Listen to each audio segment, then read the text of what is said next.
voir Tom Esteva pour sa série du round 1. Il était en série 10, donc malheureusement il a perdu parce qu'il n'a pas réussi à prendre beaucoup de vagues et il tombait beaucoup. Ensuite on a enchaîné sur la série 15 du round 1 avec Tom Kostira et moi. On a eu du mal à trouver quand même des vagues. Tom Kostira est malheureusement pas passé. Pour ma part j'ai eu un petit pack-up à 2 parce que j'ai pas réussi à continuer la vague. Et j'ai eu une bonne vague par contre pour me rattraper un 7 points où je commence, je fais un roll, un carve, un re-entry. Du coup il y avait un peu de spray, du coup les juges ont bien aimé. Je passe du coup en 2ème place, donc je suis qualifié pour le round 2 avec Aurélien Buffet. Le dernier à passer c'était Tom Gosgen.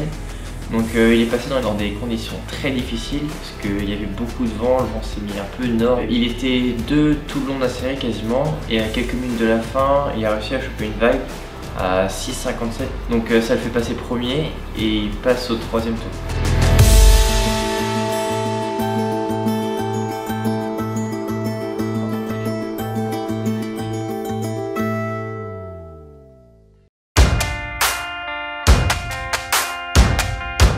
Donc là on était au hit 16 round 2 avec Hugo Tossetti, des vagues un peu compliquées parce que ça a cassé au large, on était à pleine marée basse. J'ai eu un début de série compliqué avec juste une petite vague à 3 je crois ou 2 quelque chose. Après je prends une vague qui ferme, je mets juste un gros roll, je prends un bon 6, je remonte au pic, je vois Hugo qui avait déjà pris 2-3 vagues, on n'entendait pas les scores comme c'était très loin. Et à la dernière seconde, dans les 5 dernières secondes, j'ai marqué une dernière longue droite et je mets un 5,50 et du coup j'ai l'impression que je suis premier en sortant de l'eau mais que Hugo a fait 4ème.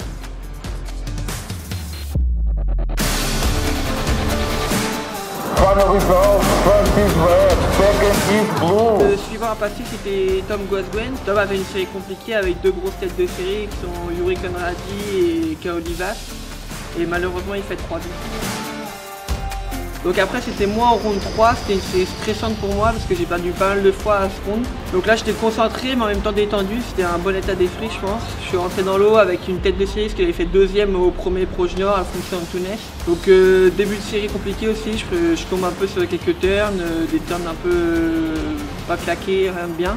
Et après j'ai eu une bonne vague, je prends un 5 je crois. Je reste quand même 3ème, ensuite il me fallait un 4 quelque chose pour passer 2ème et là j'ai une dernière vague dans les dernières minutes où je mets un petit flotte, un speed turn et un gros re-entry et je prends 6,33.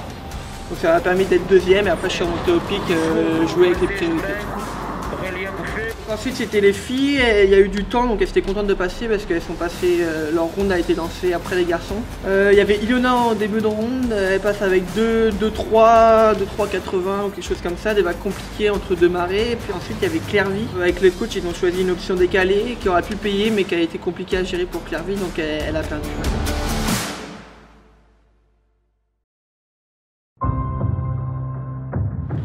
Donc là maintenant j'étais au round 4, donc hit 7. Donc j'avais une série avec des bons surfeurs parce qu'il y avait Ken Manson, un américain qui fracasse. J'avais Dean Van de Well aussi, un bon surfeur, et Olivier Cassaigne, un français. Donc on rentre dans l'eau, Ken Manson il démarre, il prend un 8, donc petite pression qui monte. Après moi je démarre direct une vague dans la minute d'après et il y a quelqu'un qui est un surfeur, Olivier Cassaigne, qui me rentre dedans complètement, donc il prend une interférence.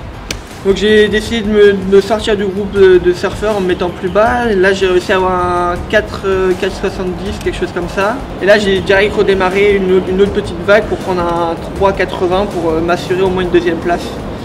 Et fin de série, comme c'était compliqué les vagues, c'était des gros bols qui partaient. Encore les gars se sont tous foutus une interf entre eux. Je suis content de ne pas avoir pris d'interf surtout.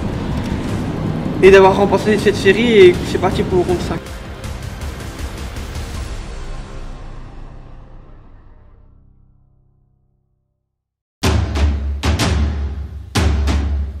C'était le 4ème jour de compétition à Caparica aujourd'hui avec Ilona et puis Aurélien. Alors Ilona est passée le matin avec elle a eu 2 séries. Une première série où elle surfe très bien, où elle a un total de 15 de mémoire. C'est le meilleur total de tout le round, où elle surpasse totalement ses adversaires. Et elle a une 2ème série où elle met un très gros score avec une manœuvre à 8 points. Alors tellement c'était une bonne manœuvre, il y a même les gens du QS à côté qui ont crié quand elle a fait sa manœuvre, donc C'était une très très belle manœuvre, qui l'a fait passer justement en quart de finale, être en quart de finale man-on-man contre Maëlys, contre sa copine. Et on a eu Aurélien aussi qui avait une très très grosse série dans des conditions très compliquées. Il n'a pas réussi à trouver les vagues qui avaient du potentiel, celles qui avaient du mur, vraiment où on peut vraiment taper les manœuvres. Il fait 3e de la série derrière Eduardo Papa à un turn. Difficile, c'est dommage, qu'il y avait quand même possibilité d'aller plus loin, il aurait juste fallu trouver une vague avec un peu plus de mur. Mais bon, il s'est battu jusqu'au bout et a essayé de trouver la vague, mais très très compliqué pour lui. Et Aurélien fait une belle 9e place qui a pas mal de valeur parce qu'il y avait sur cette compète-là pas mal de jeunes qui font les QS normalement, très peu de pro juniors. Il y avait des Hawaïens, des Brésiliens, des Japonais aussi, donc c'est une belle place pour Aurélien, 9e, c'est une belle perf.